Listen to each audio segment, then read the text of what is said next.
His morning crew in Atlanta with his radio. There's some funny guy that's along with us because the War Room just had the red carpet premiere.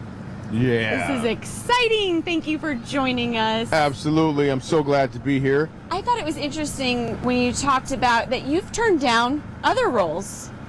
Yeah, I did, because it was, I was holding back on the calories. It was like a sweet roll, and I was like, I'm not going, I don't By the wanna way, eat that's sweet Michael Jr., the comedian who's in this movie and brilliant. roll. Wow, that was a lot. Thanks for saying that, Jeff. I appreciate it. Yeah. See what I did with his name? That was funny, okay. because he knew me, It's gave John. me some love, and I called him Jeff. That's all right. That's comedy. That's how it works. And timing Yeah, is everything. Yeah. So, yeah, we're in the movie. I think the movie's really good. I'm not just saying that because I'm in the movie. I really think it's a good movie. My role had very little to do with I believe what the big impact of the movie is going to be. I think it's really good. But this is your first movie, and so It is. why did you decide this was the one that you wanted to do? Well, the other movies, it wasn't super hard to say no to. Well, one of them, yeah, but they just. So me as a stand-up comedian, I always tell my kids anything. I've told them ever since they were really young what I do, and then I told them anything you ever hear me say on stage, you can repeat it. So that created a built-in accountability on what I would say and do on stage. So now people offer me roles in movies, and I'm reading the script, and I'm like, I don't want my kids to say this. That's just not going to work. And then I look at it, and then some of the directors, one director in particular, was like, hey, you can change the words if you want to. I'm like, really? You're a gang member? And he says, darn? Yeah, that's not going to really fly. So I decided that's not going to work out. And then I felt like God told me that people would write movies with me in mind, literally.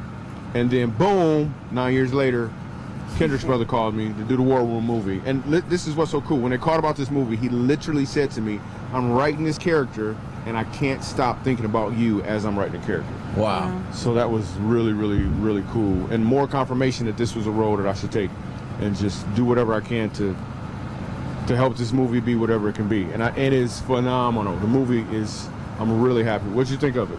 Amazing. And Yeah. mostly because of you, right? I'm glad you said it instead of me. One more time. Let's do ventriloquist style. Mostly because wait. Exactly. I just moved my mouth. Is that what Yeah, I'm doing? yeah, you're supposed to do. You mentioned kids. You have like a litter of them. Dude. Literally, we do. We got 5 kids, 5 of them, and I travel a lot, so I can see them all. And stuff. Yeah, and they're not all very close in age from what I understand. They're not close in age. All my kids live with me too, just in case somebody want to take that up. They're not. They're my youngest. Not too long ago got out of Pampers, and then my oldest is in college. Isn't that crazy? Actually, it's the same one. She's real smart. Oh. So The Pampers is in college. yeah, That's no. right. So we actually have a 5-year-old all the way up to a 23-year-old. I have a son-in-law. Wow. Yeah, so we're really, really blessed, man. I love my kids. They're awesome. It's fun to be around them. I used to be a kid. That's why I like them so much. What'd you do when he asked for the hand in marriage? I'd actually mentored him for about 2 years before he actually proposed for the hand in marriage. Really? You gonna Yeah, That's what I you gonna found do? some. I did some stalking. you gonna pull that picture up? I Is that got how to you pull gonna- up some picture from way What is back that? when. I thought it was like your 23-year-old. Look at that picture, dude. I look like a microphone. I'm all skinny. I got an afro. Are you wearing a jumpsuit? I think I was breakdancing back then. I think I thought I was Turbo from the movie Breakin', if anybody ever saw that before. Wow. That was your Throwback Thursday picture. Throwback. That's very good. That's exactly what that was, man. Yeah. Wow. Where'd you get that photo? It's from you. Amazing. Wow. I have one of you, too. Oh, good. Yeah, when you're on a dollar bill. Yeah, that's not me. That's not you. That's not you. I'm kind of that old. What was going on back then in that time in your life? I didn't know Jesus. I'm gonna throw that out there real quick. And Okay. then I had a big. I think I was being disciplined. I was supposed to listen to my parents. Wow, I actually look a lot like my son in that picture. That's amazing. Isn't that wild? I just noticed that right now. Wow, that's like nostalgia. I probably got a whooping right after that. Now, I'm very curious. Do you really like fishing? I love Because fishing. I see you with some big mouth bass. I love fishing. Like, it's so much fun. Like, it's just me and my dad always go fishing. We always sit back, relax, sit in the boat, and we would go fishing 18 hours at a time and just sit back and fish. My dad taught me patience on the fishing boat. He taught me about girls. He taught me about drugs. Not like, hey, this is how you do it. Right. He just told me to stay away from like I love to fish. So and now I get to fish too, like at the risk of sounding oversaved, I get to be a fisher of men. Whoa. Yeah. See how that is? So, and then it doesn't matter if they're big or not, because who cares? Like if it's a fat dude, great, but if it's a skinny dude, that's great too. So Yeah, it's all great. it's all good. It's all the same. Yeah. And it sounds like you have a cool relationship with your dad. Yeah, my dad, my parents are phenomenal. They're awesome.